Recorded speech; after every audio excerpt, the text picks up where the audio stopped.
तो पुनः आप सभी का स्वागत है यहाँ पे राष्ट्रीय जनसंख्या शिक्षा कार्यक्रम के आज द्वितीय सत्र में।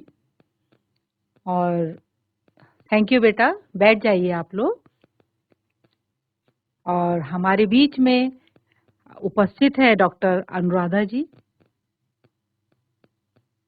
ये जो प्रोग्राम है वो पूरा किशोर और किशोरियों के विकास की बात करता है और इसका एक मुख्य उद्देश्य ये भी है कि जो हमारे समाज में हमारे आसपास विभिन्न ऐसे मुद्दे हैं जिनसे हम इस अवस्था में प्रभावित होते हैं, बल्कि मैं कहूंगी कि हम किसी भी उम्र में प्रभावित हो सकते हैं, बट ये प्रोग्राम किशोर अवस्था के बच्चों के लिए विशेष रूप से चलाया गया है, क्योंकि ये अवस्था जो होती है वो बड़ी संवेदनशील अवस्था है, जहाँ हम विभिन्न चुनौतियों से जूझ रहे होते हैं, अपने कैरियर को लेके, अपनी पर्सनालिटी को लेके, अपने बहुत सारे रिलेशंस को लेके जो इस उम्र में डेवलप होते हैं, बॉडी के चेंजेस को लेके, और ऐसी विभिन्न कुरीतियां जो हमारे आसपास होती हैं जिनको हम फेस करते हैं या कर रहे होते हैं। तो एक बड़ा चिंतनीय विषय ये भी है कि हम अपनी परेशानियों को के मद्देनजर या अपने सहपाठी से प्रभावित होते हुए बहुत सारे नशे हमारे बीच में व्याप्त हैं और बहुत तेजी से व्याप्त हो भी रहे हैं। कुछ ऐसी ही परेशानियों को लेके, ऐसी समस्याओं को लेते हुए आज का जो विषय है, जिसको लेके आपके बीच में डॉक्टर अनुराधा जी यहाँ पे आई हैं, और ये जो है राष्ट्रीय तंबाकू नियंत्रण कार्यक्रम को पूरा हैंडल करती हैं मैम। बल्कि मेरी मैम से अभी मैंने पूछा तो मैम बोली कि लड़कियां का जो आंकड़ा है तंबाकू के सेवन में वो लड़कों से भी अधिक है। तो मुझे बड़ा आश्चर्य हुआ। मैंने मैम से कहा कि बड़े आश्चर्य की बात है, तो हमें सोचना है बच्चों और समझना है कि क्या हमारे लिए सही है, क्या हमारा कहाँ हमारा नुकसान है और क्या हमारे लिए गलत है। और एक चीज हमें यहाँ पे और भी सोचनी है कि हमारी कोई भी समस्या होती है तो वो हम अपने दिमाग से इतने मजबूत हों, हम किसी भी मानसिक दबाव में ना आए और वही काम करें जो हमारे लिए आगे तक के लिए बेहतर हो। क्योंकि ये जो समय है वो आपको दिग्भ्रमित करने का है। बहुत सारी लुभावनी चीजें आपके आसपास है, वो बहुत सारे उनके रूप हैं, शराब के रूप में, सिगरेट के रूप में, बहुत सारे ऐसे सूखे नशे भी हमारे आसपास है, और उन्हीं के बीच में एक है तंबाकू। तो आज हम मैम से विस्तृत रूप में इन सभी पे बात करेंगे, और मैं आपसे भी निवेदन करूंगी बच्चों कि आप लोग जरूर पूछिए मैम से कुछ जानकारी के तौर पे। और अगर आपको लगता है कि हम भी अगर इसकी गिरफ्त में हैं या हमारे साथ में भी कोई इसकी गिरफ्त में है, तो हम उसको किस तरीके से वहां से निकालें। तो इन्हीं सभी बातों को लेते हुए मैं आदरणीय मैम से निवेदन करूंगी कि वे अपना वक्तव्य जारी करें, और आपसे निवेदन करूंगी कि आप जरूर पूछें और चीजों को समझें और एक आत्मविश्वास के साथ में खड़े रहे कि नहीं, हमको ये गलत है और हमको ये गलत चीज नहीं करनी है। तो मैं मैम को ये सत्र सौंपती हूँ, आदरणीय डॉक्टर अनुराधा जी। प्यारे बच्चों, जैसा मैम ने परिचय दिया कि हम राष्ट्रीय तंबाकू नियंत्रण कार्यक्रम से हैं, और तंबाकू को अधिकतर लोग बहुत नशा कम, उसे शौक के रूप में ज्यादा समझते हैं, और ये स्वीकारोक्ति कि हम नशे के आदी हैं, इस बात को स्वीकार करना ही नहीं चाहते। उनको लगता है ये तो हमारा एक शौक है, जिसे क्या हम अपने लिए ये शौक भी पूरा नहीं कर सकते। इस तरह की मन में इच्छाएं या मन में सोच बनाकर नशे की तरफ हम बढ़ते जाते हैं, जो लोग भी तंबाकू का सेवन करते हैं। और तंबाकू का सेवन, तंबाकू में जो निकोटीन माना जाता है, जो इसको सबसे नशीला पदार्थ इसमें है, वो एक गेटवे ड्रग माना जाता है। गेटवे ड्रग का अर्थात हुआ कि हर बड़े नशे की शुरुआत तंबाकू से होकर जाती है, इसलिए इसको गेटवे ड्रग कहा जाता है। तो प्यारे बच्चों, आज हम इसी विषय पर बात करेंगे। इसके बारे में, इसका जो टोल है, यानी इससे विश्व भर में या भारत में, उत्तराखंड में, हम क्रमशः इसकी सिचुएशंस को समझेंगे कि किस हद तक ये हमारे जीवन को अस्त व्यस्त कर रहा है। और आप लोगों के बीच में इस विषय को रखना इसलिए भी महत्वपूर्ण हो जाता है क्योंकि शिक्षा और स्वास्थ्य एक अटूट बंधन है। आप स्वस्थ होंगे तो शिक्षा आप अच्छे से ग्रहण कर पाएंगे, लेकिन अगर आप स्वस्थ नहीं रहेंगे तो अधिकतर समय हॉस्पिटल के चक्कर लगाते हुए ही बीत जाता है, ठीक है ना। और अधिकतर जो आपका जो एज होता है, जिसमें प्रोडक्टिव एज जिसको हम कहते हैं, जिसमें आप एजुकेशन कंप्लीट करके आगे बढ़ते हैं, प्रोफेशनल क्वालिफिकेशन गेन करते हैं, उसके बाद समाज को जब देने का समय आता है तो जो युवा इस नशे की तरफ बढ़ जाते हैं वो उस शिक्षा का सदुपयोग नहीं कर पाते, अर्थात वो इतने बीमार होते हैं कि उनका सारा फोकस जो है वो उसे ठीक करने में लग जाता है। तो उनका प्रोफेशनल जो दायित्व है कि समाज को हम कुछ दे सके, कुछ अच्छा दे सकें, उससे वो वंचित रह जाते हैं। और अधिकतर डेथ्स भी जो है वो प्रोडक्टिव एज में सबसे ज्यादा होती हैं। तो आइए हम एक छोटा सा प्रेजेंटेशन आपके सामने रख रहे हैं, जहां पर भी आपको लगे कि कुछ चीजें ऐसी हैं जो आपकी समझ से परे हो रही हैं, या वैसे मैंने बहुत प्रयास किया है कि मैं उसे सरल भाषा में आपको समझाऊं, लेकिन अगर ऐसा कुछ है तो आप नोट डाउन करके रखिए और जिसका आंसर हम सेशन के बाद देने का प्रयास करेंगे। ठीक है बच्चों, तैयार हैं आप लोग? हाथ हैंड रेज कीजिए जो लोग सुन रहे हैं, सुन पा रहे हैं मुझे। ठीक है प्यारे बच्चों, तो आगे शुरू करते हैं, ठीक है। Thank you. तो बच्चों, आज के जो इस लेक्चर का पर्पस है वो क्या है? इस लेक्चर का पर्पस ये नहीं है कि आप बाहर निकलिए और तंबाकू की शॉप पे जाइए और उनसे कहिए कि आप तंबाकू बेचना बंद कर दीजिए, या आप किसी भी तरह की एक सड़क पे उतर आइए। इस तरह का कोई हमारा प्रयोजन नहीं है इस लेक्चर के माध्यम से।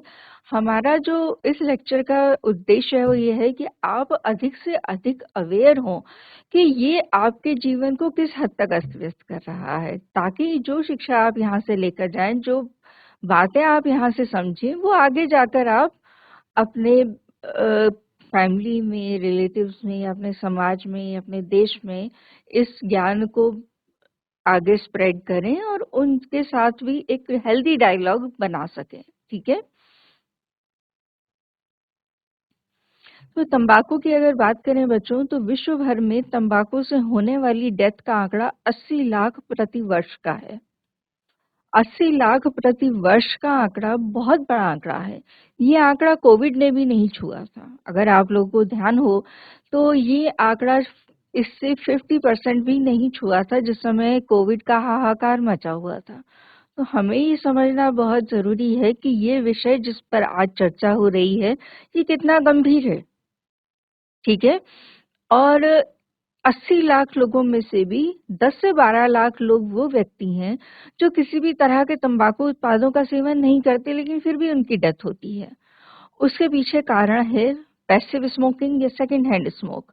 सेकंड हैंड स्मोक और पैसिव स्मोकिंग क्या होता है ये हम आने वाली स्लाइड्स में आपको देंगे जानकारी, लेकिन इस चीज को आपको समझना होगा। और इसका अगर हम आंकड़ा देखें तो 80% जो है भारत का और विश्व का, वो लो इकोनॉमिक स्टार्टअप में जाता है।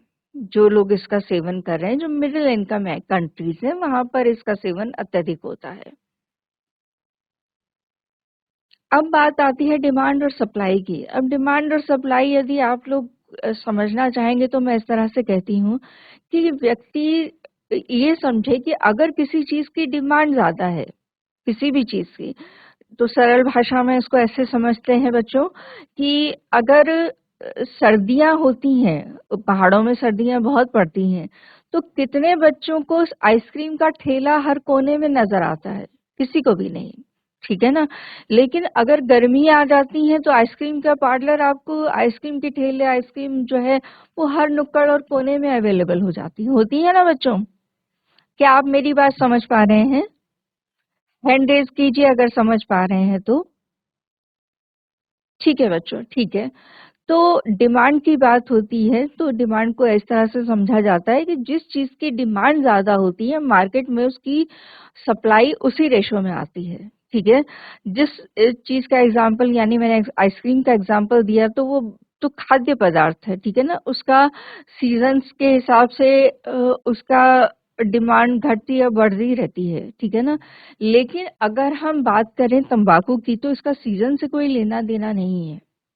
ये 12 महीने जो इसके आदी हैं वो उसको निरंतर लेते रहते हैं। तो डिमांड की बात इसलिए कर रहे हैं कि जितने भी बच्चे अधिक से अधिक अवेयर होंगे, जागरूक होंगे और तंबाकू को ना कहेंगे कि हम अपने जीवन में इस जहर को घुलने नहीं देंगे, उतने बच्चों ने इस प्रोडक्ट की डिमांड को कम कर दिया है, ठीक है ना। मार्केट में अगर आप ये कहें कि मैं अगर ये मान के चलूं इस समय कि मुझसे 500 बच्चे जुड़े हुए हैं, कम से कम की बात कर रही हूँ कि 500 बच्चे जुड़े हुए हैं, अगर 500 बच्चे ये निर्णय ले लेते हैं कि हम तंबाकू का सेवन आजीवन नहीं करेंगे, तो इतने कस्टमर जो है वो तंबाकू इंडस्ट्री के स्वतः कम हो जाते हैं। स्वतः कम हो जाते हैं तो सप्लाई भी मार्केट में क्या होगी? प्रभावित होगी। तो हमारा उद्देश्य ये है कि सरकार इसको बंद करने या इसको कम करने का जो स्टेप लेना है वो अपने स्तर से उठाए। लेकिन आप लोग जो हमारे देश का भविष्य हो, इतना स्ट्रांग हमारे पिलर्स हो, वो इस चीज को समझें कि जिस चीज की तरफ जाकर हमारा नुकसान ही नुकसान है, उसे हमें स्ट्रांगली ना कहना ही होगा। ना केवल आप इस चीज को समझिए, बल्कि अपने छोटे भाई बहन, बड़े भाई बहन, अपने परिवार के सदस्यों को भी इससे अवगत जरूर कराइए कि डिमांड पर अटैक करेंगे तो सप्लाई अपने आप ही कम हो जाएगी। तो तंबाकू उत्पाद मार्केट में मिलना क्या होते जाएंगे?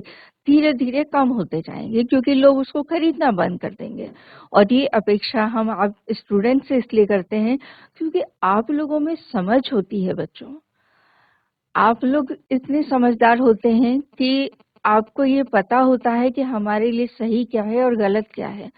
आपको बस मार्गदर्शन की जरूरत होती है, ठीक है। ये कुछ आंकड़े हैं ग्लोबल एडल्ट टोबैको सर्वे और ग्लोबल एडल्ट टोबैको सर्वे 2 के, ठीक है, जो 2009-10 और फिर पुनः 2016-17 में हुआ। और ये सर्वे अब फिर से हो रहा है, तो इससे हमें परिस्थितियां और स्थितियां हमें और भी क्लियर हो जाएंगी कि तंबाकू का इस्तेमाल जो है वो पहले की अपेक्षा कितना कम हुआ है, ठीक है। यहाँ पर आप देख पा रहे हैं कि पहले की अपेक्षा कम हुआ है, लेकिन अभी भी इसमें बहुत बदलाव आने की गुंजाइश है। ये 15 वर्ष से ऊपर के आयु के जो लोग हैं उनका ये प्रतिशत, ये पाई चार्ट ये दर्शाता है कि इतने लोग जो हैं वो तंबाकू का सेवन कर रहे हैं अभी भी, ठीक है। रेड वाला अगर आप पोर्शन देखें तो 3.4% जो है वो दोनों तरह के तंबाकू इस्तेमाल करते हैं। बेटे, तंबाकू जो है वो मुख्यतः 3 प्रकार का होता है, ठीक है। एक तो होता है स्मोकलेस, यानी कि मुंह में रखने वाला। दूसरा होता है स्मोकिंग, यानी बीड़ी सिगरेट या हुक्का पीने वाला। और तीसरे का नाम आप लोगों ने शायद सुना हो, जिसे वेपिंग कहते हैं, यानी इलेक्ट्रॉनिक सिगरेट, ठीक है ना। उसे उसमें एक द्रव्य होता है डिवाइस में, जिसको हीट करके उसका धुआं जो है वो वाष्प जो है वो इनहेल किया जाता है, जिससे उतना ही नशा होता है जितना कि बाकी चीजें आप चाहे बीड़ी सिगरेट ले लें या तंबाकू ले लें, ठीक है। तो इसमें जो मैं बताने की कोशिश कर रही हूँ वो रेड वाला जो बताता है वो दोनों प्रकार के प्रतिशत जो है, यानी लोग इस हद तक आदी हैं कि उनको लगता है कि बीड़ी सिगरेट भी ले लें और तंबाकू भी ले लें मुंह में रखने वाला। तो दोनों ही तरह के तंबाकू का इस्तेमाल बहुत ज्यादा हो रहा है। और अगर हम बात करें स्मोकलेस की, तो स्मोकलेक्स 17.9% यानी 16.7 करोड़ लोगों में इसके सेवन की प्रतिशत आंकी गई है। ठीक है, ये अगेन थोड़ा सा बदलाव आया है, लेकिन उतना अभी भी हम देखने को हमें नहीं मिल रहा है जितना कि हम अपेक्षा कर रहे हैं। ठीक है, ये उत्तराखंड की बात कर रहे हैं। उत्तराखंड की अगर बात करें तो यहाँ पर भी कोई बहुत अच्छी स्थिति नजर नहीं आती। यहाँ पर भी तंबाकू का सेवन अभी भी काफी मात्रा में होता है। ठीक है, और अगर हम भारत की बात करें बच्चों, तो विश्व पटल में भारत द्वितीय स्थान पर है तंबाकू का इस्तेमाल करने में और तंबाकू को की प्रोडक्शन में। यानी जितना यहाँ पे प्रोडक्शन होता है, जितनी यहाँ पे खेती बाड़ी होती है इसकी, जितनी की प्रोडक्शन होता है, उतनी की ही खपत हो जाती है। ठीक है, तो आप समझिए कि ये कितना भयावह रूप है हमारे देश में तंबाकू के साम्राज्य का। ठीक है ना, तो इससे बहुत सारे लोग इस व्यवसाय से जुड़े हुए हैं। हम लकी हैं कि उत्तराखंड जैसे प्रदेश में हम रहते हैं जहां पर तंबाकू किसी भी रूप में इसकी खेती नहीं होती है। इसके व्यवसाय ये यहाँ के लोगों का प्राथमिक व्यवसाय नहीं है। ठीक है ना, तो इस पर प्रहार करना आसान होगा, लेकिन तब जबकि आप बच्चे इसके विरुद्ध खड़े हों। ठीक है, अब बात करें तो भारत में प्रति वर्ष 13 लाख से ऊपर व्यक्तियों की डेथ होती है तंबाकू से होने वाली बीमारियों के कारण। 13 लाख आंकड़ा बहुत बड़ा है। आप ये सोचिए कि जितनी देर में आपकी क्लास हो रही है, उतनी देर में कितने भारतीय काल के ग्रास को प्राप्त हो चुके होंगे तंबाकू सेवन की वजह से। यानी 3,500 इंडियन पर डे तंबाकू से होने वाली बीमारियों के कारण मर रहे हैं। और इन सबसे जो बुरी बात है, इन सबसे भी जो दहलाने वाली बात है बच्चों, वो ये है कि 5,500 युवा किसी ना किसी रूप में तंबाकू को इनिशिएट कर रहा है, यानी इसकी शुरुआत कर रहा है। ठीक है, अगर हम इसके रिस्क की बात करें तो आप ये चित्र में देख सकते हैं, इसे डिटेल में आप और पढ़ भी सकते हैं कि सिर से लेकर पांव तक शरीर का कोई भी हिस्सा ऐसा नहीं है जो इसके प्रभाव से बचा रहता हो। ठीक है ना, तो इसके प्रभाव को समझने के लिए इसे विस्तृत रूप से आप पढ़िएगा, और जहाँ पर भी आपको संशय हो आप हमसे जुड़ सकते हैं। अगर आपको कभी भी मुझसे सवाल पूछने की आवश्यकता हो तो अंत में मैं एक ईमेल आईडी आपको प्रोवाइड करा दूंगी, जिस पर मेल करके आप मुझसे कभी भी कोई प्रश्न पूछ सकते हैं। बच्चों, ये लंग्स हैं, फेफड़े हैं, जो कि ये दर्शाते हैं कि एक स्वस्थ व्यक्ति का फेफड़ा और एक स्मोकिंग या तंबाकू यूज करने वाले का फेफड़ा किस हद तक पृथक है एक दूसरे से। आप देख सकते हैं कि नॉन स्मोकर्स का जो लंग है वो कितना क्लीन है, जिसमें कि कोई भी ऐसा केमिकल का संचय नहीं है जिससे कि सांस लेने में दिक्कत हो। ठीक है ना, इसके अलावा दांतों को नुकसान पहुंचाना, आंखों में मोतियाबिंद की शिकायत समय से पहले आ जाना, मुंह का कैंसर, जो लोग बीड़ी सिगरेट अधिकतर पीते हैं उनकी फिंगर्स जो हैं वो स्टेन्ड हो जाती हैं। आप देख सकते हैं जहां पर उन्होंने सिगरेट पकड़ी हुई है उतना हिस्सा पीला पड़ गया है। ठीक है, ये ओरल कैंसर का बढ़ता हुआ एक प्रोग्रेसिव केस मैंने लिया था, जिसमें कैंसर किस तरह से प्रोग्रेस कर रहा है धीरे धीरे धीरे करके 3 स्टेज में मैंने इसको दर्शाया है। इसके अलावा ये पेशेंट ओपीडी, मेरी अपनी ओपीडी के पेशेंट हैं जिनको अत्यंत दुखद ये था कि ये लोग लास्ट स्टेज पे हम तक पहुंचे और इनको बचाया नहीं जा सका। और ये एक बहुत ही भयावह समय होता है बच्चों, जब हमारे हाथ में से समय निकल चुका होता है और डैमेज जो है वो इरिवर्सिबल हो चुका होता है। ये कुछ और तस्वीरें हैं जिन्हें आपको दिखाना इसलिए मैं ज़रूरी समझती हूँ, क्योंकि मुझे लगता है कि आप इसकी भयावहता को कहीं न कहीं उतना नहीं जानते होंगे, क्योंकि आपका एक्सपोज़र अभी इतना नहीं हुआ होगा। अब इसकी सर्जरी भी संभव है, लेकिन सर्जरी के बाद का स्वरूप भी बहुत अच्छा नहीं होता। आप देख सकते हैं कि जबड़े अगर निकाल दिए जाएं तो गर्दन को सपोर्ट देने के लिए प्लास्टिक इत्यादि लगाया जाता है। ठीक है, यहाँ पर आप बच्चों में से कोई भी बच्चा अगर इस पिक्चर को देखकर मुझे कुछ बताना चाहता है, वो कृपया हाथ खड़ा करके बताए कि वो क्या समझ पा रहा है इस चित्र से। Good afternoon ma'am. Good afternoon बच्चे। मैम, इसमें एक डेड बॉडी दिखाई गई है, जिससे हमें ये पता चलता है कि सिगरेट हमें इस हद तक कमजोर बना देता है कि हमारे शरीर इतना कमजोर हो जाता है कि हम अंत में मौत के मुंह में धकेल दिया जाता है हमें लास्ट में। और सिगरेट बिल्कुल हमें हमें हमारी मृत्यु के पास ले जाता है। बिल्कुल, बहुत सही बात बोली बेटे आपने। बैठिए, धन्यवाद। बैठिए बैठिए बच्चों। तो इस पिक्चर में मैं ये भी मैं दर्शाना चाहती हूँ, क्योंकि आप देख रहे हैं कि एक चिता है, ठीक है ना, एक पायर बना हुआ, डेथ पायर बना हुआ, उस पर एक डेड बॉडी रखी हुई है। तो मैं इस तरह से इसको समझाने की कोशिश कर रही थी कि जो भी व्यक्ति जिस तरह का तंबाकू उत्पाद इस्तेमाल करता है, वो उसी तरह की चिता अपने लिए तैयार कर रहा होता है। ठीक है ना, इसलिए कह रही हूँ स्वयं तैयार कर रहा होता है, क्योंकि ये जानते हुए भी कि उसका नशा उसे मृत्यु के नजदीक ले जाएगा, बावजूद इसके वो उसे छोड़ नहीं पाता। ठीक है ना, और उसी उसी तरह का, वैसे तो डेथ फायर आप जानते हैं कि लकड़ियों के ऊपर तैयार किया जाता है, लेकिन ये मैं इसलिए बताना चाहती हूँ कि नशा इस हद तक दुष्परिणाम लेकर आता है कि हम लोग उसी तरह के उसी पदार्थ की चिता एक तरह से तैयार कर रहे होते हैं अपने लिए। ठीक है, अच्छा, बहुत से लोगों को लगता होगा कि ये एक छोटी सी सिगरेट है, कागज में लपेट दिया गया होगा और डिब्बी में डालकर इसे मार्केट में उतार दिया गया होगा, लेकिन बच्चों ऐसा नहीं है। एक अकेली सिगरेट में, एक अकेले तंबाकू प्रोडक्ट में, बीड़ी हो, सिगरेट हो, तंबाकू हो, मोर देन 7,000 रसायन जो है, 7,000 से अधिक रसायन पाए जाते हैं, जिनमें से करीब 250 से 300 रसायन ऐसे हैं जो कि बहुत ज्यादा जहरीले होते हैं, और उसमें से भी 90 के आसपास जो रसायन हैं वो कार्सिनोजेनिक होते हैं, यानी कैंसर को जन्म देते ही देते हैं।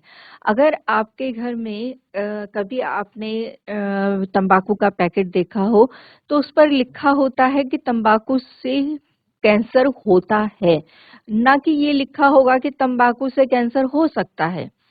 अर्थात ये सत्य है कि आने वाले समय में व्यक्ति विशेष पर निर्भर करता है कि वो कितना इस्तेमाल करता है और कितनी शीघ्र वो बीमारियों को, कितनी शीघ्र अपने लिए मुश्किलों को आमंत्रित कर रहा है। लेकिन आमंत्रित तो वो तब शुरू कर चुका होता है जब उसका सेवन वो शुरू कर देता है। ठीक है,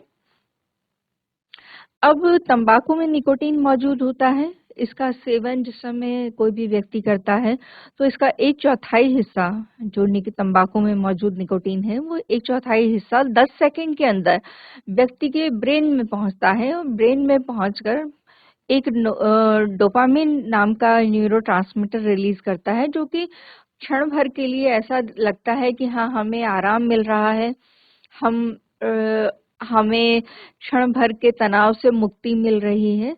तो ये समझना जरूरी है बच्चों कि ये जो क्षणिक आराम की बात आप कर रहे हैं या महसूस कर रहे हैं, ये कृत्रिम रूप से लिया गया है, कृत्रिम और गलत तरीके से लिया गया है। डोपामिन का स्राव एक अच्छी जीवन शैली जीने वालों के ब्रेन से भी इसका स्राव होता है। ठीक है ना, तो आपका प्रयास जो होना चाहिए वो इसलिए इस तरफ होना चाहिए कि नशे को लेकर हम लोग डोपामिन का स्राव कराकर अच्छा महसूस करने की बजाय अच्छे जीवन शैली को अपनाते हुए, जिसमें हम योग का समावेश कर सकते हैं, अच्छे खान पान का समावेश कर सकते हैं, हम समय रहते time management, memory enhancement, life skills, इन पर फोकस करते हुए अपने जीवन को शुरू से ही एक सही दिशा प्रदान करें, तो आपको कृत्रिम रूप से किसी भी आराम की आवश्यकता नहीं होगी। डोपामिन का स्राव स्वतः होगा। ठीक है, तो आप लोगों को बहुत केयरफुल रहना होगा कि किस तरह की कंपनी आप चूज करते हैं, और किस तरह का साथी आप चुनते हैं। आप देख सकते हैं यहाँ पर कि अगर एक बच्चा है जिसने ये चुनाव किया कि वो बीड़ी, सिगरेट या तंबाकू लेता है, तो देखिए वो कैसे-कैसे आगे भाग रहा है, लेकिन उसके पीछे नशा उसका पीछा नहीं छोड़ रहा है, ठीक है ना? तो समय रहते ही इसका समाधान करना बहुत आवश्यक है। तंबाकू को ना कहना जीवन का सबसे सही निर्णय आपके लिए होगा।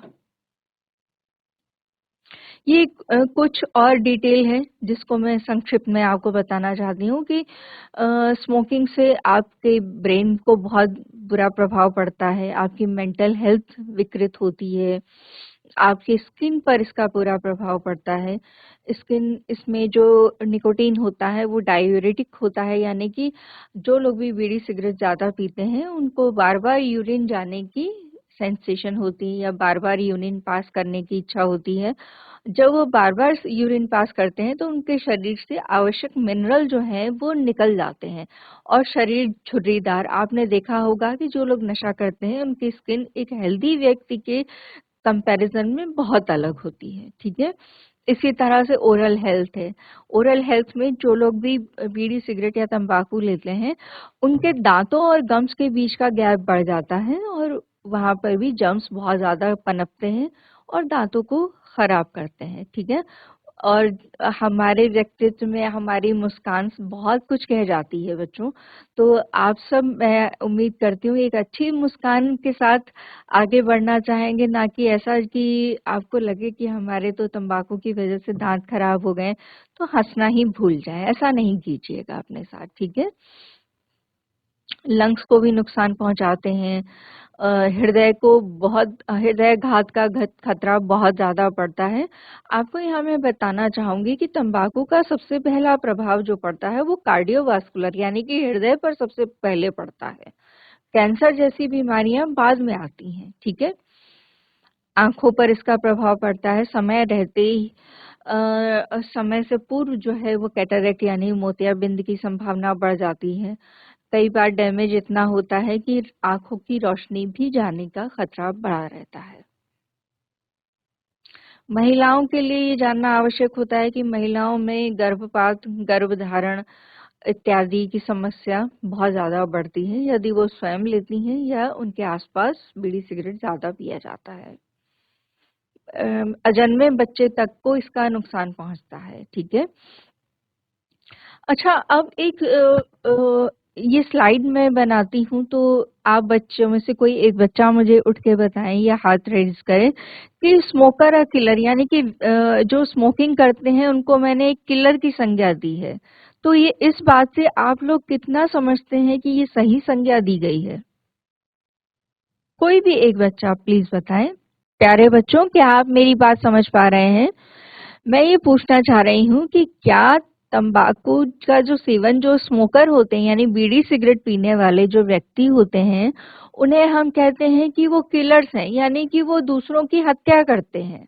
यस मैम, स्मोकर एक किलर होते हैं क्योंकि वे दूसरों की मौत इसलिए करते हैं क्योंकि उनके आसपास जो भी लोग उनके संपर्क में रहते हैं, उनके साथ जो वो स्मोक करते हैं उसका धुआं उन पर भी उसका प्रभाव, धुएं का प्रभाव पड़ता है जिससे उनकी मौत हो सकती है।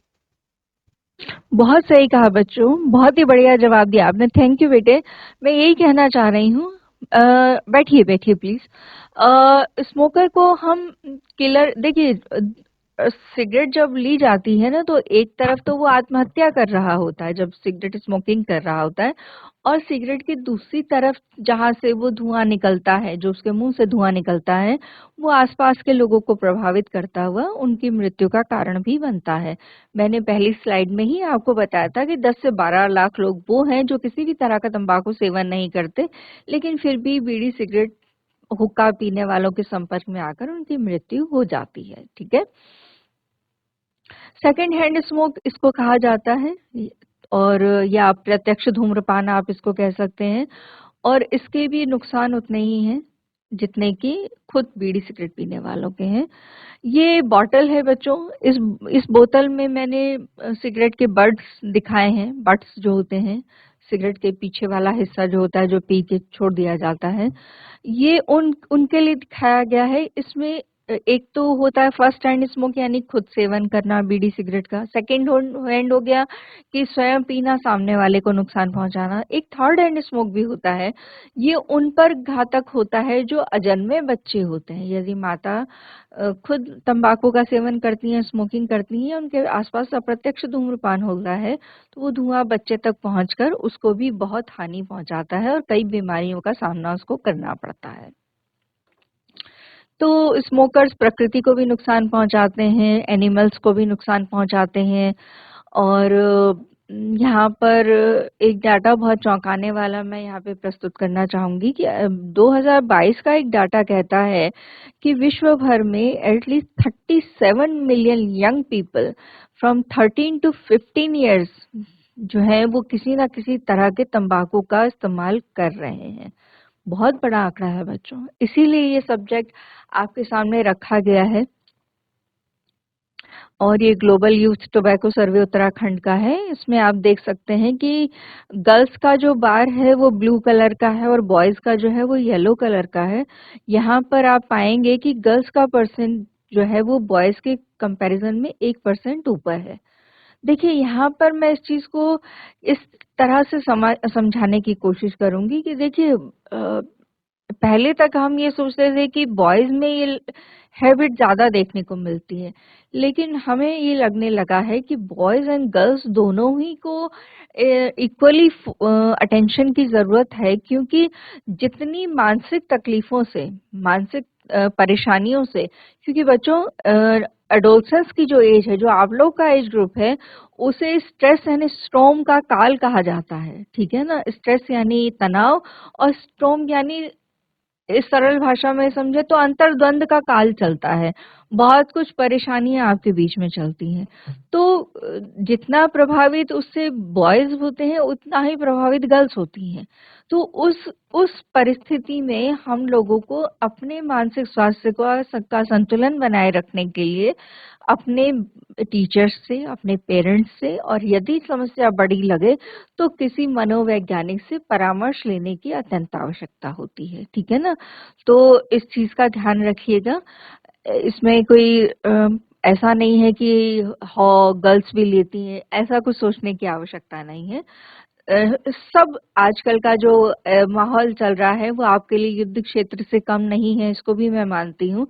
ऐसे समय कदम का डगमगा जाना स्वाभाविक है, लेकिन उस डगमगाहट को रोका जा सकता है सही कदम उठाकर। ठीक है बच्चों, मैं मेनली जो फोकस होती हूँ वो ये है कि मानसिक स्वास्थ्य में जरूरी नहीं बच्चों कि हम लोग मानसिक रोगों की बात कर रहे हैं, हम लोग बात कर रहे हैं मानसिक स्वास्थ्य की। मानसिक स्वास्थ्य में कई चीजें आ जाती हैं।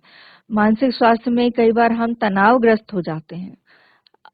किसी ने कुछ कह दिया, खुद को लेकर अपने हम देखते कैसे हैं, लोग हमारे बारे में कैसा सोचते हैं, हमारे माता पिता की हमसे क्या अपेक्षाएं हैं, हमारी स्वयं से क्या अपेक्षाएं हैं। कई बार बच्चे अपनी आइडेंटिटी को लेकर भी कंफ्यूज हो जाते हैं। किस तरह से कि मान लीजिए कई बार ये सुनने को मिलता है कि अगर बच्चा कोई ऐसी हरकत करता है आपकी एज ग्रुप का, तो माता पिता ये कहते हैं कि अब तुम इतने छोटे नहीं रहे, अब तुम बच्चे नहीं रहे।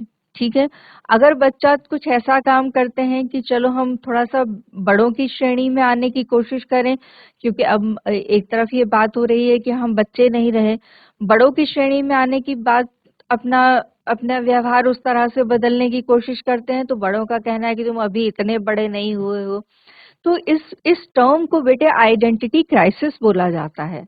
ठीक है ना, कि खुद को लेकर एक असमंजस की स्थिति कि हम बच्चे नहीं हैं, हम बड़े नहीं हैं, तो हम हैं क्या। इस तरह के जो असमंजस की स्थिति आती है, तो ये सब बहुत परेशानियों को लेकर आती है, बहुत सारा मानसिक द्वंद्व लेकर आती है, बहुत सारे कन्फ्लिक्ट लेकर आती है। लेकिन इन कन्फ्लिक्ट के से उभरा जा सकता है अगर आप प्रयास करें तो। आपका सबसे अच्छा तरीका जो है, देखिए माता पिता और गुरु ये दोनों ही आपके मार्गदर्शन के लिए सजग हैं। आप इनसे बात कीजिए, कहीं दिक्कत आती है तो हमसे भी जुड़ा जा सकता है। अच्छा बच्चों, आप में से कितने बच्चों को ये मालूम है कि विश्व तंबाकू निषेध दिवस भारतवर्ष में ही नहीं विश्व भर में मनाया जाता है? विश्व तंबाकू निषेध दिवस कितने बच्चों को मालूम है कि मनाया जाता है और कब मनाया जाता है? कोई एक बच्चा उस प्रश्न का उत्तर दे। अगर नहीं आता है तो भी बता दें, अगर आता है तो भी बताएं बच्चों। देखिए, अगर आप नहीं समझ पा रहे हैं तो कोई बात नहीं, मैं बता देती हूँ। WHO की तरफ से हर साल 31 मई को ये दिवस मनाया जाता है, विश्व तंबाकू निषेध दिवस, जिसमें कि WHO की तरफ से कोई ना कोई थीम रखी जाती है जिस पर प्रतिवर्ष काम होता है। यानी कि मान लीजिए इस पिछली बार का जो इसकी थीम थी वो था protecting children from tobacco industry interference, ठीक है ना। बच्चों को तंबाकू उद्योग के इंटरफेरेंस से बचाना, ये 2024 की थी। मैं इसलिए ये बता रही हूँ कि बच्चों पर फोकस कितना ज्यादा है इस पर आप ध्यान दें कि आप बच्चे कितने महत्वपूर्ण हैं हम लोगों के लिए। कि विश्व के WHO वर्ल्ड हेल्थ ऑर्गेनाइजेशन ने बच्चों के ऊपर ये थीम तैयार की है। न केवल 24 में बल्कि 25 में भी इसको आगे बढ़ा दिया गया। 25 में ये बढ़ाया गया कि unmasking the appeal, exposing industry tactics on tobacco and nicotine product, ठीक है ना। तंबाकू और निकोटीन प्रोडक्ट पर की जो तंबाकू उद्योग जो चालें चलता है, चालें किस तरह से चलता है वो मैं आपको बताती हूँ। आप सब लोग देखो बच्चों, cartoon characters, cartoon animation movie सभी बच्चे देखते हैं। कई बार उनसे सब बहुत कुछ अपने आप को रिलेट करते हैं, सीखते हैं उन चीजों से, ठीक है ना। तो कई बार हमने हमारा कार्टून कैरेक्टर, कई बार मैंने बच्चों से पूछा है तो कई लोग कहते हैं हमारा डोरेमोन है, कई लोग कहते हैं शिनचैन है, इत्यादि इत्यादि, जो भी आपके फेवरेट कार्टून कैरेक्टर है। तो विदेश में इस तरह की रणनीतियां भी तंबाकू उद्योग अपनाता है कि वो पैकेजिंग में डोरेमोन का पैकेट बना दिया या उसमें शिनचैन की पैकेजिंग बना दी और उसके अंदर बीड़ी सिगरेट या तंबाकू का जो प्रोडक्ट है वो डालकर बच्चों को लुभावने तरीकों से आकर्षित करते हैं। क्योंकि देखो बच्चों, 80 लाख प्रति वर्ष जो इसके कस्टमर कम होते हैं तंबाकू उद्योग के विश्व भर में, उन कस्टमर्स की भरपाई करने के लिए वो बच्चों को टारगेट करते हैं। और बच्चों को टारगेट करने के लिए, क्योंकि बच्चे मासूम होते हैं, हृदय से सरल होते हैं और इन चीजों को नहीं समझ पाते, उनके लिए चालाकियां या तो चीजें ब्लैक होती हैं या वाइट होती हैं, बीच का कोई रंग नहीं होता उनके लिए। यानी कि वो दुविधा में फंसते जरूर हैं, लेकिन उनकी समझ में उनको लगता है कि हाँ, या तो तंबाकू लेना है या नहीं लेना है, ठीक है ना।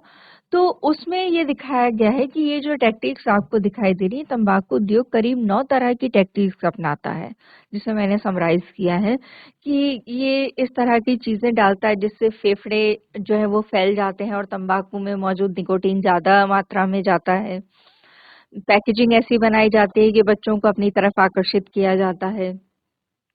इसमें फ्लेवर्स डाले जाते हैं, जैसे आप लोगों अगर सुने हो तो फ्लेवर्ड हुक्का की बात करते हैं, तो फ्लेवर्ड हुक्का तैयार किए जाते हैं और बच्चों को ये भ्रमित किया जाता है कि इसमें निकोटीन नहीं होता, इसमें कोई नशीला पदार्थ नहीं होता, लेकिन ये सत्य नहीं होता बच्चों। इसके साथ ही इसमें अमोनिया कंपाउंड डाला जाता है। अमोनिया कंपाउंड जो है वो तंबाकू में मौजूद निकोटीन को ब्रेन तक पहुंचाने की स्पीड को तीव्र करता है, ठीक है। इसके साथ ही इसमें मेंथॉल होता है। आप लोगों ने नोटिस किया होगा कि जब भी आप खाना खाते हैं, खाना खाने में अगर मिर्ची तेज हो जाए तो आपको धक्का लगता है, तुरंत पानी की इच्छा होती है। लेकिन यही अगर आप अपने घर के सदस्य जो भी बीड़ी सिगरेट पी रहे हो या तंबाकू ले रहे हो उनसे पूछें तो वो कहते हैं कि नहीं, ऐसा तो कोई महसूस नहीं होता। तो वो इसलिए नहीं होता क्योंकि उसमें मेंथॉल डाला जाता है। मेंथॉल जितने हिस्से में भी तंबाकू उत्पाद जाता है उतने हिस्से को नंब कर देता है, यानी कि सुन्न कर देता है और उसका प्रभाव उतना तीखा गले में महसूस नहीं होता। इसके साथ ही इसमें शुगर और एसिटाल्डिहाइड डाले जाते हैं। ये सब चीजें मैं आपको इसलिए बताना चाहती हूँ कि ये तरीके तंबाकू इंडस्ट्री अपना रही है अपने आप को अपने चंगुल में फंसाने के लिए, लेकिन आप अपने बड़ों से, शिक्षकों से चीजों को समझें, ज्ञान लें, मन में आने वाले हर प्रश्न का उत्तर लें और उनसे कहें कि हमारे लिए एक विषय एक ऐसा रखा जाए जिसमें प्रतिदिन हम किसी न किसी नशे पर अपनी बात रख सकें या उनसे सुन सकें। ठीक है ना बच्चों? तो अब हम उम्मीद करते हैं कि आप तंबाकू के विरुद्ध अपनी आवाज जरूर उठाएंगे, तंबाकू के नशे को ना अवश्य कहेंगे। बच्चों, तंबाकू का सेवन हो या कोई भी नशा हो, ये एक बीमारी है और बीमारी का इलाज संभव है। अभी तक तो ये बताया गया कि इससे इतने नुकसान होते हैं, लेकिन मैं ये भी बताना चाहूंगी बच्चों कि यदि कोई भी व्यक्ति ये निर्णय लेता है कि मैं तंबाकू का सेवन अब नहीं करूंगा, तो उसके अंदर जो बदलाव आते हैं वो 20 मिनट के अंदर आना शुरू हो जाते हैं। आप लोग को ये जानकर हैरानी अवश्य हो रही होगी, लेकिन ये सत्य है। अगर आप डिटेल में इसे पढ़ेंगे तो 20 मिनट के अंदर आपका जो पल्स है, आपकी जो नाड़ी है, आपका जो रक्तचाप है वो सामान्य होने लगता है। ऐसा कहकर आप अपने बड़ों को समझा सकते हैं। ठीक है? और अपने निकटवर्ती, देखिए ये प्रोग्राम जो है नेशनल टोबैको कंट्रोल प्रोग्राम 13 जिलों में चल रहा है। हर जिले के चिकित्सालय में राष्ट्रीय तंबाकू नियंत्रण कार्यक्रम के अंतर्गत तंबाकू उन्मूलन केंद्र खोले गए हैं जहां पर इस तरह की सहायता दी जाती है। और एक टोल फ्री नंबर आप लोग कृपया नोट कर लें अपने पास, 1800, लिख लीजिए प्लीज, 1800-112-356। ये टोल फ्री नंबर है और ये टोल फ्री नंबर आप अपने अपनों को दे सकते हैं जो लोग छोड़ने के इच्छुक हैं पर छूट नहीं पा रहा। ये पटेल चेस्ट इंस्टीट्यूट का नंबर है जहां पर घर बैठे भी परामर्श लिया जा सकता है। ठीक है? और ये पिक्चर भी आप देख सकते हैं कि किस तरह से छोटे बच्चे जो हैं बहुत जल्दी सीख लेते हैं। तो ये सीखते हैं अपने परिवार वालों से। ठीक है ना? अपने आसपास के वातावरण से, अपने आसपास के माहौल से बहुत कुछ सीखता है बच्चा। तो आप उनके सामने एक अच्छा उदाहरण बनिए और उन्हें नशे की तरफ झुकने के लिए उन ना झुकने के लिए जो आवश्यक सहायता है आप बड़े हैं उनको प्रोवाइड कीजिए। और इस तरह से यदि आपका बच्चों कोई प्रश्न है तो अब आप मुझसे पूछ सकते हैं। और कितने लोग कोटपा अधिनियम के बारे में जानते हैं? कोटपा अधिनियम के बारे में मैं एक चीज बताना चाहूंगी कि आपके विद्यालय परिसर के बाउंड्री वॉल पर एक चेतावनी अंकित होगी कि इस शैक्षिक संस्थान के 100 गज के दायरे पर किसी भी तरह का तंबाकू उत्पाद बेचना दंडनीय अपराध है। इसके साथ ही एक सेक्शन 6 का एक और स्वरूप है जो वो कहता है कि 18 वर्ष से कम आयु के बच्चों को ना तो तंबाकू उत्पाद बेचना और ना ही खरीदना, दोनों ही प्रतिबंधित हैं। ठीक है ना? तो ये कोटपा अधिनियम है, cigarette and other tobacco product act यानी सिगरेट एवं अन्य उत्पाद अधिनियम 2003 में आया था। तो सरकार अपनी तरफ से जो काम करना चाहती है वो करे, लेकिन मैं ये चाहती हूँ कि बच्चों, आप देश का भविष्य हैं। ठीक है? और इस भविष्य को मजबूत बनाना हम सबका दायित्व है। तो आप इस वक्तव्य को मैं यहीं समाप्त करती हूँ। आपके लिए धन्यवाद। GGIC पाए। मैम, हमें इस क्लास के माध्यम से ये पता चला है कि स्मोकिंग कितने प्रकार की होती है।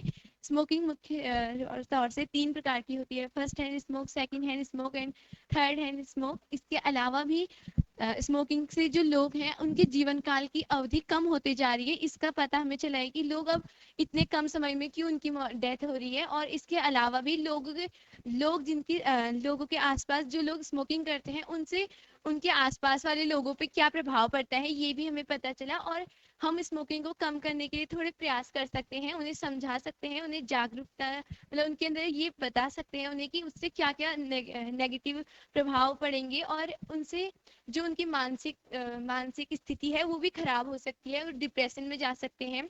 और और हमारे जीवन को केवल स्मोकिंग से हमारे जीवन की अवधि जो है वो कम होती जा रही है। इसके अलावा नशे को नशा एक ऐसी चीज है जो हमारे जीवन का नाश करता जा रहा है। थैंक यू बेटे, thank you. Ma'am good afternoon. Good afternoon बेटे। मैम मेरा एक क्वेश्चन था। जी जी, मैम पूछिए। अगर तंबाकू हमारे लिए इतना ही हानिकारक है तो इसे बैन क्यों नहीं किया जा रहा? हम्म। देखिए बच्चों, जो गवर्नमेंट है, गवर्नमेंट, हमारा जो भारत सरकार है, वो इसके खिलाफ जंग लड़ रही है। ऐसा नहीं है कि जंग नहीं लड़ रही है, क्योंकि कई बार आप में से कई बच्चों के मन में ये प्रश्न भी आता है, क्योंकि कि सरकार को इससे पैसा बहुत कमाने को मिलता है, तो शायद इसलिए इसे बंद नहीं कर रही है। इस तरह के भी प्रश्न दिमाग में उठते हैं। तो यहाँ पे एक चीज तो मैं पहले ये स्पष्ट कर दूं कि एग्जाम्पल के तौर पे बता रही हूँ कि अगर भारत की सरकार को 1 रुपए का मुनाफा होता है अगर इससे, तंबाकू उत्पाद से, तो 1 रुपए 80 पैसे का खर्च करती है वो इस कैंसर जैसी बीमारियों पे, या जो बीमारियां होती हैं उस जैसी बीमारियों को ट्रीट करने के लिए। तो ये तो उसका नहीं है कि हाँ पैसा मिल रहा है इसलिए बैन नहीं कर रही है। बेटे, मैं एक चीज आपसे पूछना चाहती हूँ कि ये मार्केट में कौन कौन सी चीज किस किस के लिए अवेलेबल नहीं है। ठीक है, गवर्नमेंट को इसे बैन करना चाहिए, बिल्कुल करना चाहिए। मैं भी आपके आपके साथ खड़ी हूँ। मुझे भी लगता है कि जो चीज निकोटीन है, निकोटीन एक इंसेक्टिसाइड है, यानी कि कीड़े मारने की दवा के काम में आता है, लेकिन उसका उपयोग ह्यूमन ह्यूमन यूज के लिए होना ही नहीं चाहिए, फिर भी हो रहा है। ठीक है ना? तो ये तो सत्य है कि गवर्नमेंट को इस तरफ ठोस कदम उठाने चाहिए, ठीक है ना? लेकिन हम तो, हमारा जो उत्तराखंड है वहां पर तो इसकी खेती नहीं होती। बीड़ी जिस पत्ते में रोल होता है, तेंदू पत्ता, या बीड़ी तंबाकू जिससे प्राप्त किया जाता है, निकोशियाना टोबैकम, वो यहाँ पे नहीं होता। लेकिन हमारे देश के कई ऐसे प्रदेश हैं जहाँ पर तंबाकू की खेती से लेकर बाल मजदूरी तक जुड़ा हुआ है इस व्यवसाय से। तो जब तक गवर्नमेंट उनके लिए ऑल्टरनेट व्यवसाय नहीं ढूंढ पा रही है, ठीक है ना, इसको बंद किया जाना आसान काम नजर नहीं आ रहा है। ठीक है ना? ये चर्चा अगर हम विस्तृत तौर पे करें तो बहुत लंबी खींचेगी, क्योंकि देश में अगर हम देश के हाल देखें, अगर आप चीजों को बहुत क्लोजली ऑब्जर्व कर रहे हैं, तो चीजें बहुत अच्छी नहीं चल रही हैं। तो तंबाकू की तरफ लोगों का ध्यान उतना जा नहीं रहा है, लेकिन फिर भी अगर अभी फैब के जो अनाउंसमेंट है उसमें ये किया गया है कि तंबाकू उत्पादों को महंगा कर दिया गया है। ठीक है ना? अच्छा, बैन की जहां तक बात आती है, तो मैं आपसे एक सवाल पूछती हूँ बेटे, कि मार्केट में तो जहर भी मिलता है। मार्केट में कई ऐसी चीजें मिलती हैं जिसका सेवन आपको पता है करेंगे तो आपका नुकसान होगा। क्या आप वो चीज खरीदते हैं? नहीं खरीदते। No ma'am. आपको ध्यान होगा, आपको मैंने शुरू में एक स्लाइड दिखाई थी डिमांड एंड सप्लाई की।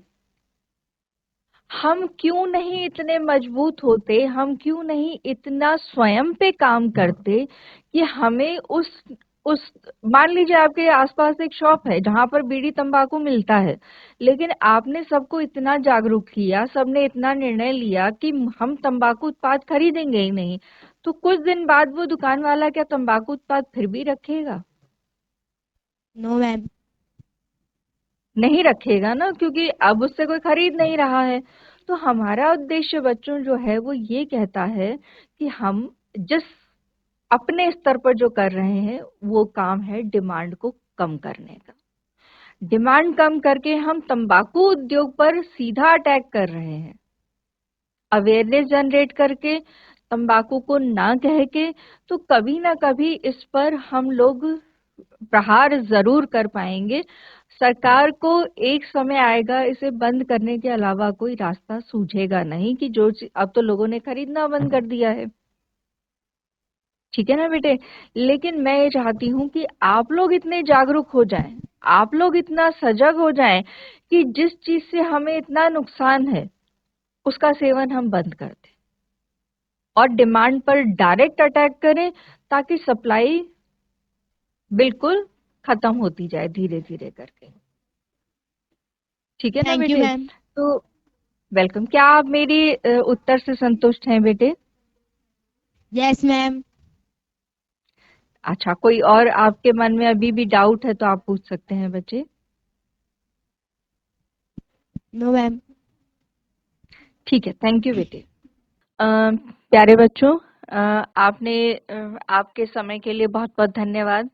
आशा करते हैं कि फिर यदि मौका मिला मुझे आप लोगों के बीच आने का, तो मैं दो विषयों पर आपसे बातचीत जरूर करना चाहूंगी। एक तो लाइफ स्किल्स पर, जीवन कौशल पे। आप लोगों ने सुना है इस बारे में? हाथ खड़े करें जिन लोगों ने सुना है जीवन कौशल के बारे में। ठीक है, एक तो जीवन कौशल के बारे में अगर आप इसे सुना है, समझा है, तो यदि आप इस पर चलेंगे बच्चों, तो मैं दावे के साथ कह सकती हूँ आप नशे को कभी भी हाँ नहीं कहेंगे। नशे का सेवन तब होता है जब हमारे मन पर दबाव पड़ता है, हमारे हृदय पर दबाव पड़ता है, समस्याओं का बोझ पड़ता है, बहुत सारे अंतर्द्वंद हमें घेर लेते हैं। तब हमारी इच्छा होती है कि शायद नशे से हम लोग उस अंतर्द्वंद पे काबू पा लेंगे। ठीक है ना? तो वो नहीं करना है। और एक तो जीवन कौशल पर, और दूसरा मैं बात करना चाहूंगी आपसे मानसिक स्वास्थ्य पर। ठीक है? तो इसी के साथ ही मैं आप सबका फिर से धन्यवाद देती हूँ कि आपने बहुत धैर्य से सुना, और आशा करती हूँ कि मैं अपनी बात आप तक पहुँचा पाई हूँ।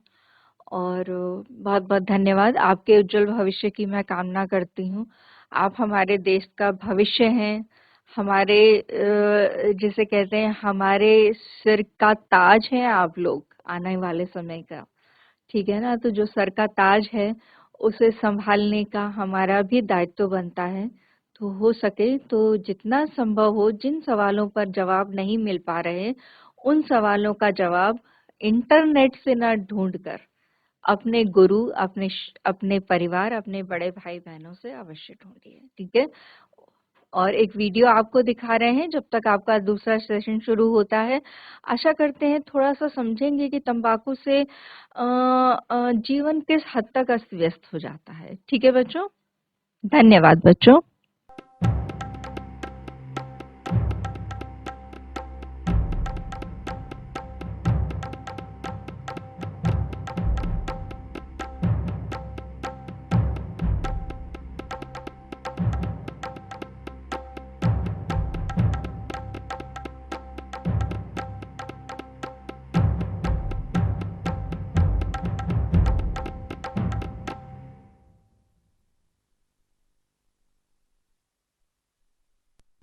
अमित, यार मुझे तो लगा था कि तूने पिछले महीने सिगरेट छोड़ दिया था। कोशिश कर रहा हूँ यार। तुझे पता है भारत में 5 पुरुषों में से 1 की मौत तंबाकू के कारण होती है। वो उस टेबल पर बैठे हुए 5 लोगों को देख रहा है ना, तंबाकू की वजह से इन 5 में से एक आदमी वक्त से पहले ही मरने वाला है। क्या तू इनमें शामिल होना चाहता है? लेकिन एक दिन तो सबको मरना है गब्बर, तो सिगरेट पीने से क्यों नहीं? इसमें क्या बुरा है यार? अरे हीरो, क्या तू 55 साल की उम्र में ही ऊपर जाना चाहता है? सिगरेट पीने वालों की उम्र 10 साल कम हो जाती है, और अगर बीड़ी पीते हो तो 20 साल। तू जवान मौत मरेगा गुरु, और तेरे घर वाले तुझे रोएंगे। लेकिन तुझे नहीं लगता कि अगर जिंदगी पूरी तरह जी जाए तो जवानी में मरना ही अच्छा है? कम से कम जब तक है तब तक तो जिंदगी के मजे ले रहा हूँ। अमित, तेरी जिंदगी मजेदार नहीं होगी गुरु। तंबाकू से आदमी अचानक नहीं मरता। एक तो तुझे कई बीमारियां लग जाएंगी, और फिर सालों तक तू घिसटता रहेगा।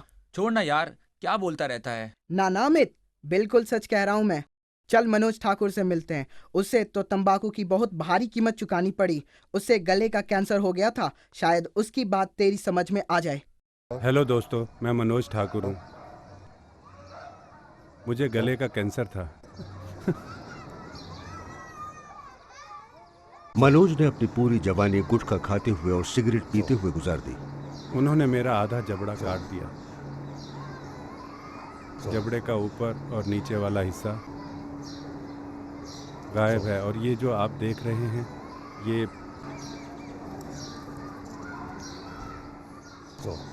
प्लास्टिक सर्जरी से मेरी छाती की खाल ग्राफ्ट की गई है,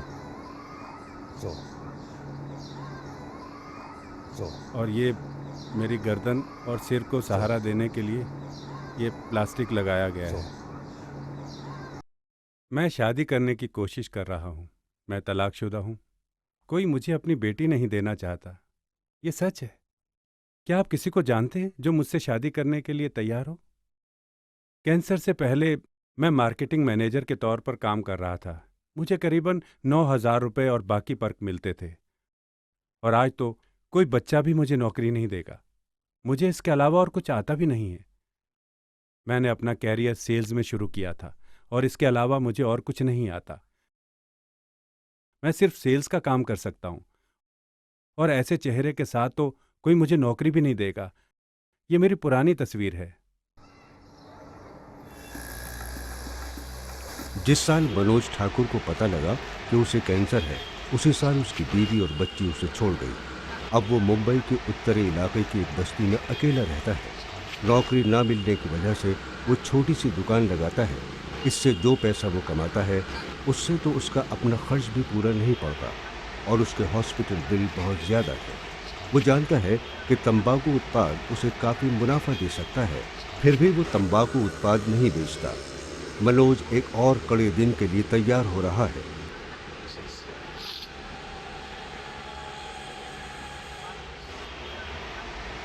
मनोज, ये कौन है? ये मेरी बेटी है। आप इससे कितने समय में मिलते हैं मनोज? महीने में एक बार। 1 महीने में एक बार। क्या ये आपसे मिलने आती है? नहीं, मैं इससे मिलने जाता हूँ। तो आपके कैंसर के बारे में ये क्या कहती है? वो कहती है, पापा तुम्हारा चेहरा बहुत गंदा हो गया है। पहले तो तुम्हारा चेहरा बहुत सुंदर था। मुझे तुम्हारा चेहरा देखना अच्छा नहीं लगता।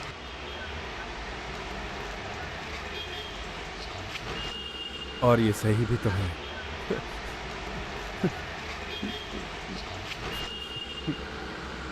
मनोज, अपनी पुरानी जिंदगी की क्या चीज आपको सबसे ज्यादा याद आती है?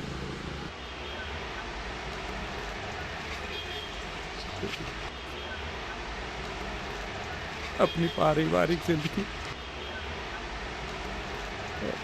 और नौकरी भी।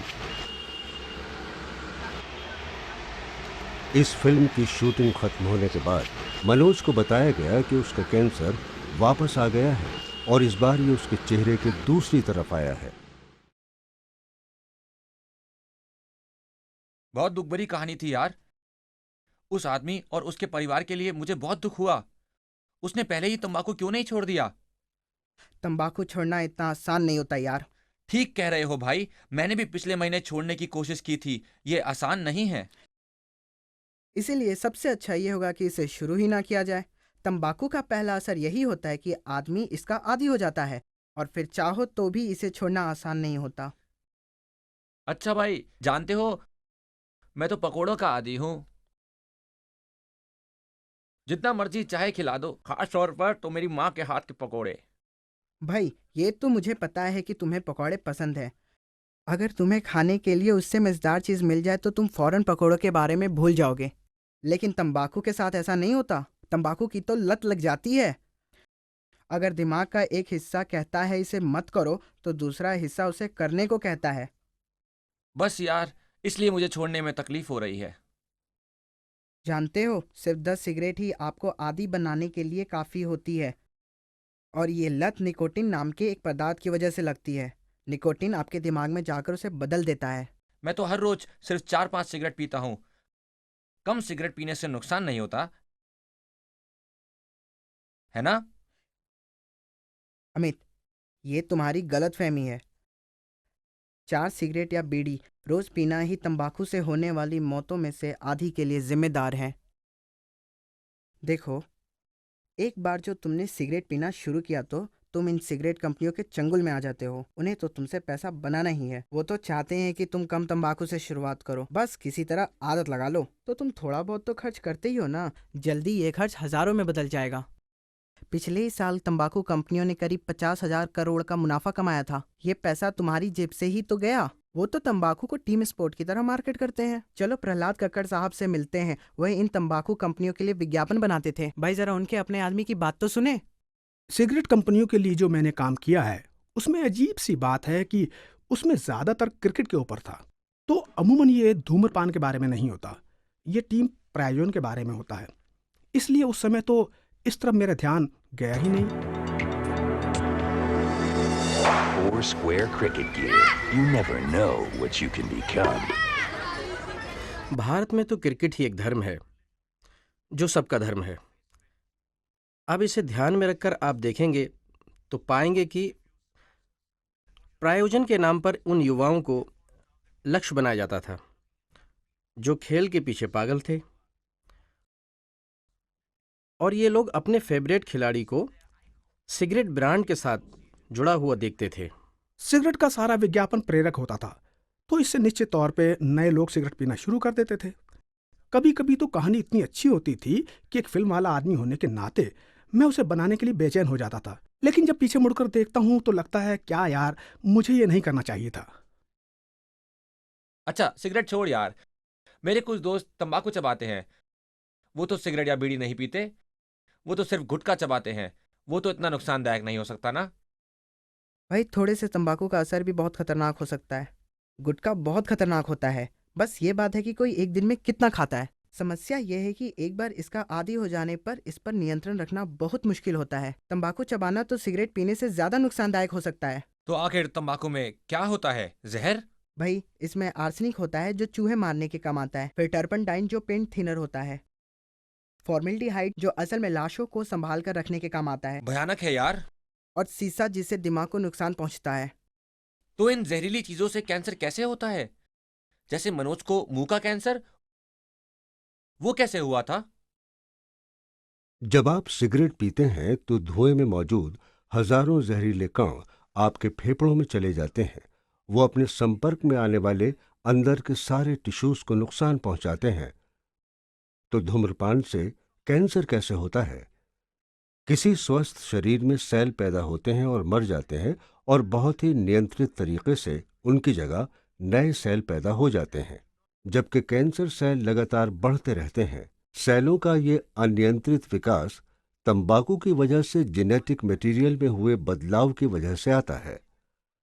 वो तब तक विकास करते रहते हैं जब तक वो बढ़ते हुए कैंसर सेलों की एक बड़ी यूनिट यानी ट्यूमर नहीं बन जाते। फिर ये ट्यूमर रक्त प्रवाह में शामिल हो जाता है। इसके बाद वो पूरे शरीर में घूमते हैं और जगह जगह जमा होकर शरीर के अन्य भागों को नुकसान पहुंचाते हैं। चलो अब श्याम सुंदर चौधरी जी से मिलते हैं जिन्हें गले का कैंसर है।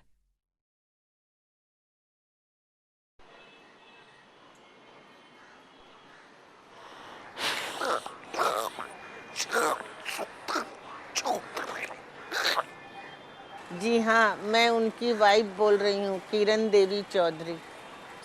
ये लोग 7 भाई हैं और सबसे ज़्यादा फैमिली में हमारे हस्बैंड ही बोलते थे, जो आज ये सब बोल नहीं पाते हैं। इससे सब कोई को बहुत कष्ट होता है देख के। ज़्यादा करके सिगरेट के से भी ज़्यादा इनका हार्मफुल रहा टबैको। चौधरी जी, आपने तंबाकू का इस्तेमाल कब शुरू किया था?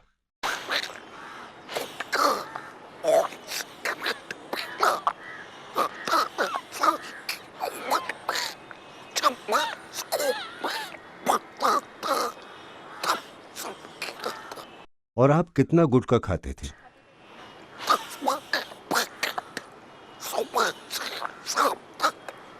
पर अंदर से इनको एक तकलीफ तो बहुत होती है। बच्चों के फ़ोन आते हैं। हमारी लड़की जापान में रहती है, एक नासिक में रहती है। उनके टेलीफोन्स आते हैं तो फ़ोन से बात नहीं कर पाते हैं।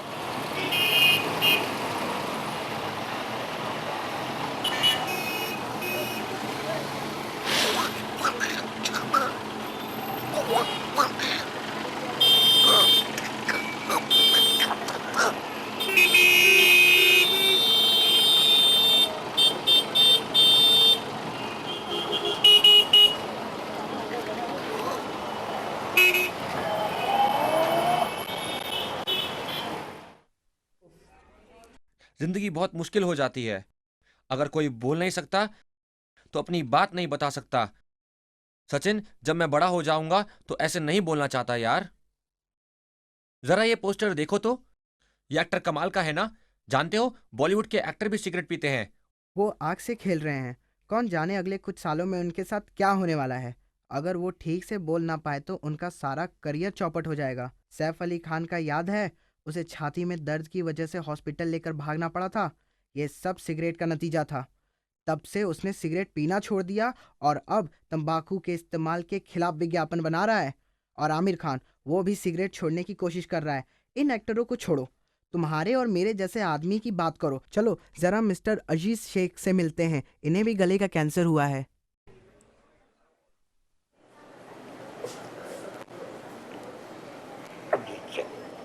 आपने किस उम्र से सिगरेट पीनी शुरू की थी? 12 साल।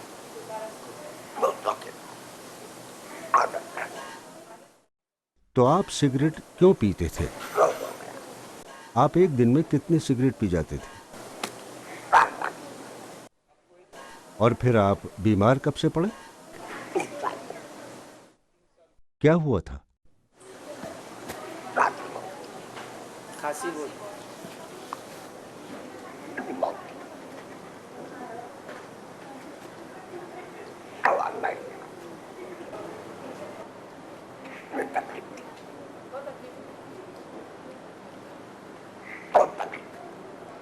हेलो, मैं इनका छोटा बेटा जावेद बोल रहा हूँ और ये मेरे डैडी हैं जिनका ऑपरेशन लास्ट ईयर अगस्त 2007 में हुआ।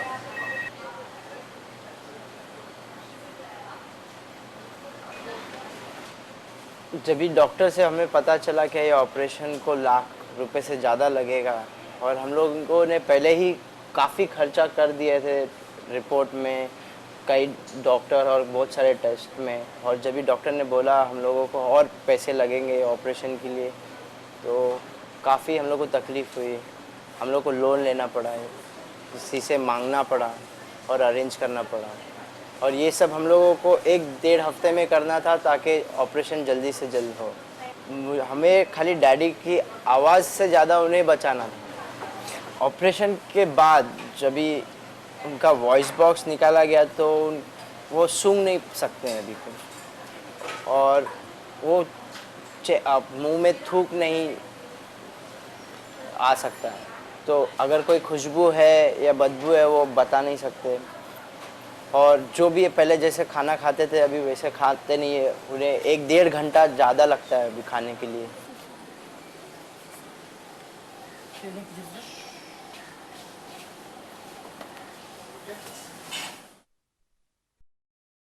ये तो बहुत बुरा है यार। अगर मैं कभी खाने का मजा न ले पाऊं तो मेरे लिए तो यह सजा हो जाएगी।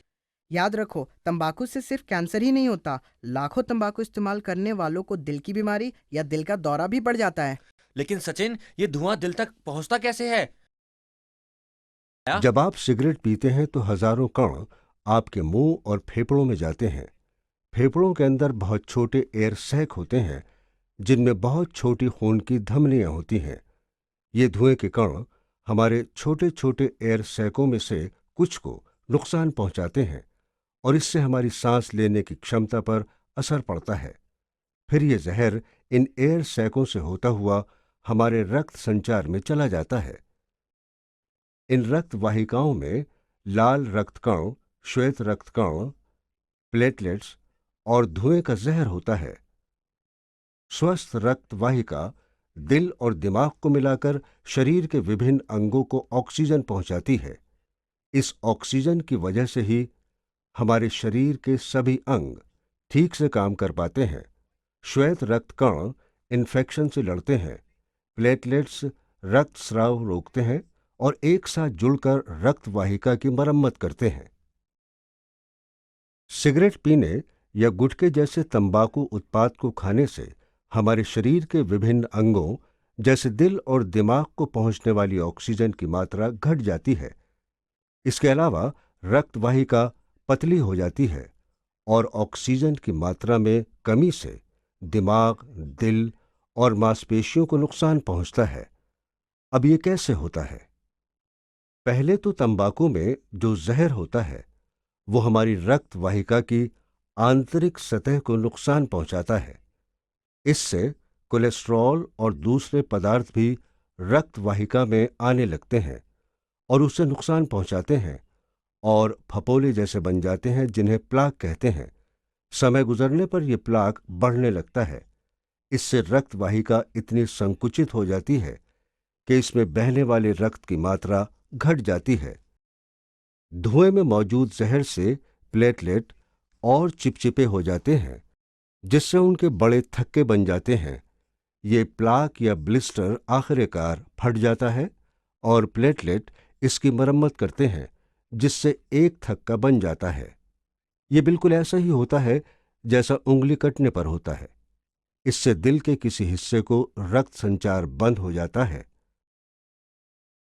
कभी कभी तो इससे दिल में खून का जाना बिल्कुल बंद हो जाता है और तब कोई अचानक ही मर जाता है।